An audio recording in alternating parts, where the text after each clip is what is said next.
ani yo hane ne yo hane ha kayo ani yo hane ne yo hane ha.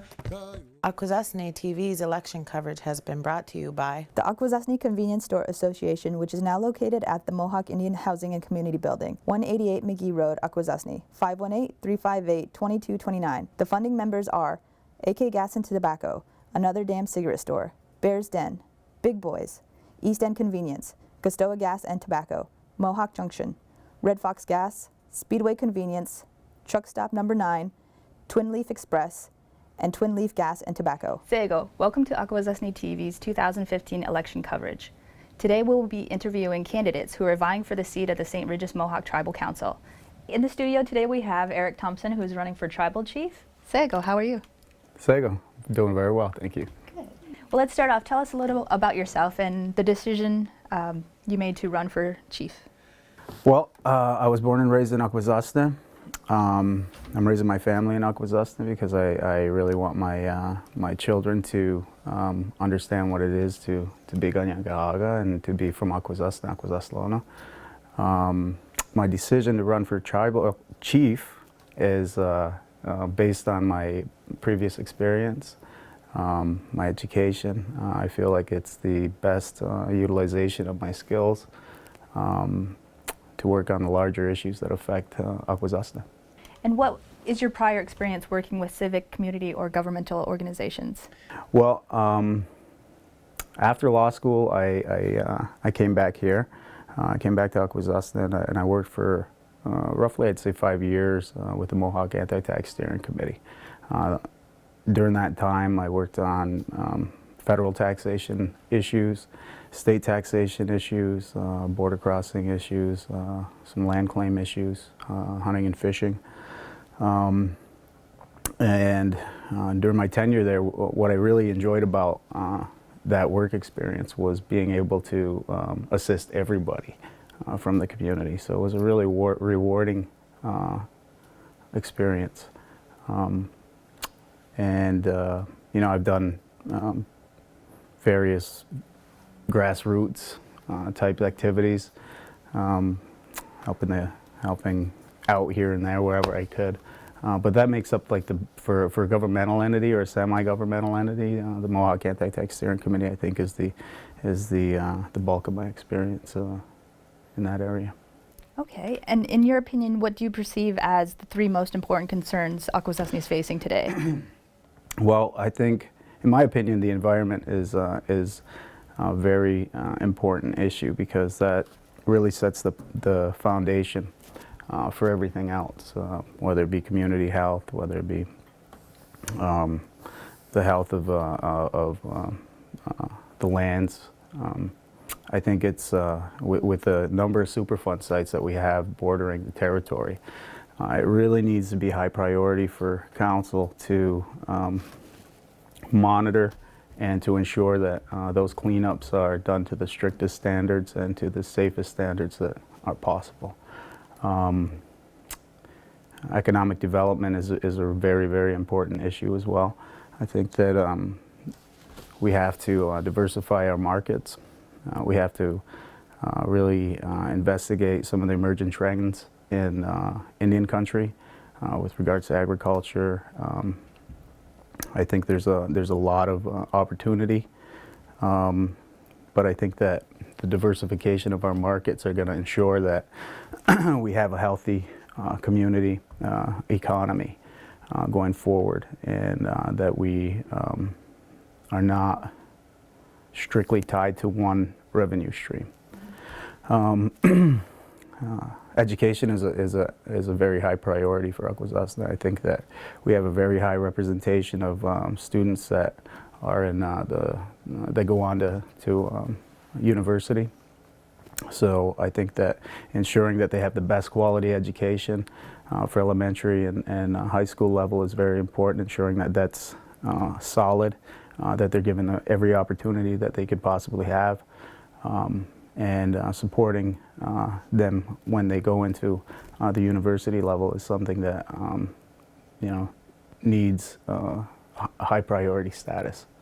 What areas of Akwesasne do you think present an opportunity for economic development and revitalization? And then what do you think would be an appropriate approach to that?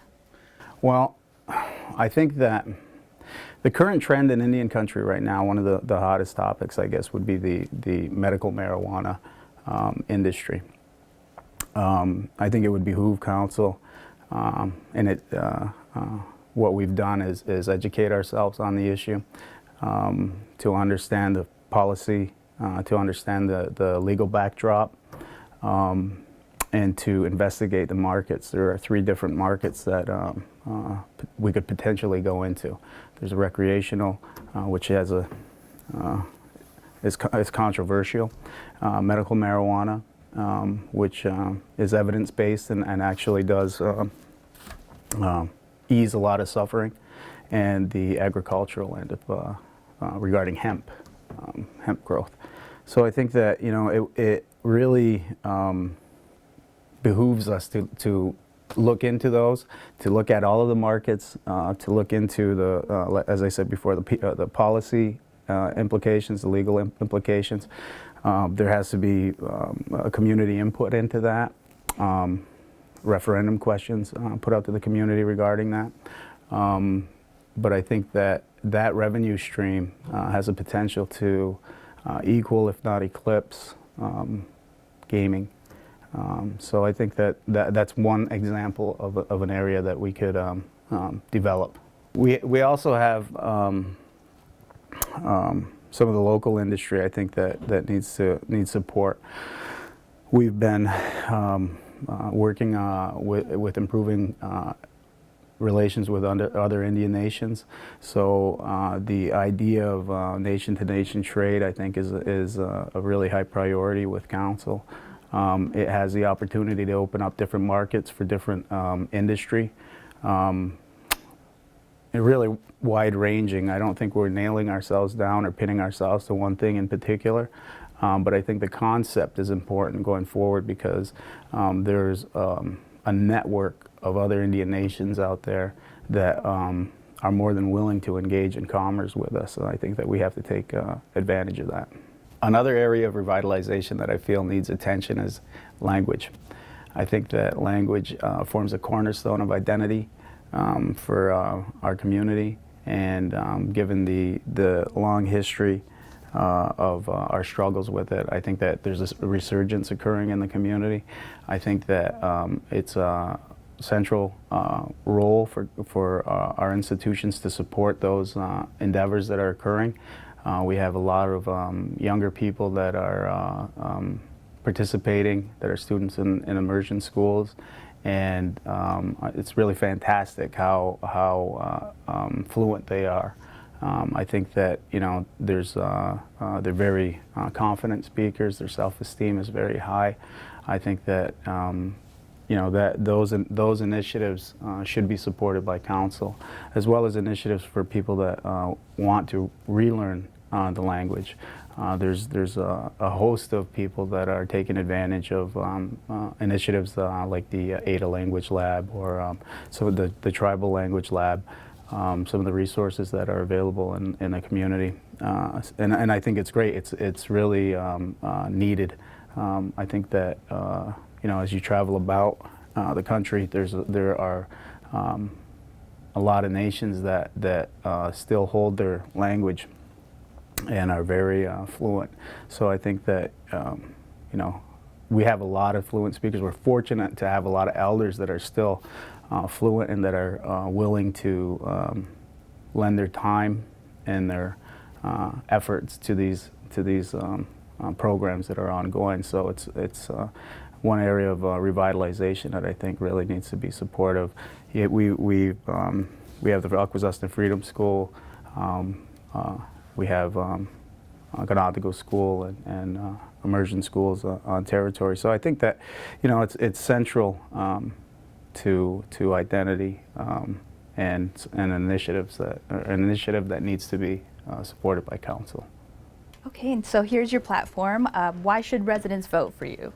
Residents should vote for me because I have a working knowledge of the issues My previous work experience dealt extensively with federal Indian law and a lot of the issues that are central to Akwesasne with regards to taxation, border crossing, notions of sovereignty, exertions of sovereignty, exercise of sovereignty. I think that you know, my education and my background provide a very good working jumping off point to handle those issues. The last 3 years that I spent in office gave me the political experience that I needed to confidently address these issues at the tribal level, at the tribal council level. So I think that, you know, the totality of my work experience and my knowledge base sets the stage for the confident ability to handle these issues. So I would appreciate your vote. Great, thank you for stopping by. Thanks. Was there anything else you'd like to mention? Come out and vote on June 6th. Yama, thank you for stopping by. This is Kit Thomas from Akwesasne TV. Yo, honey,